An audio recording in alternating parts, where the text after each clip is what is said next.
Hello guys, welcome to my blog. আজকে আমি চাকদা থেকে কাঁচরাপাড়ায় যাব।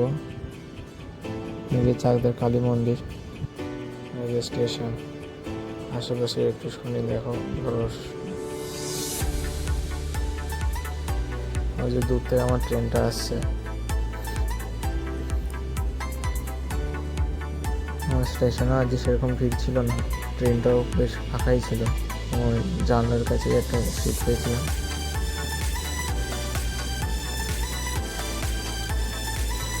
এটা মদনপুর স্টেশন। সেরকম আগে দুপুরের দিকে অত ভিড় ছিল না।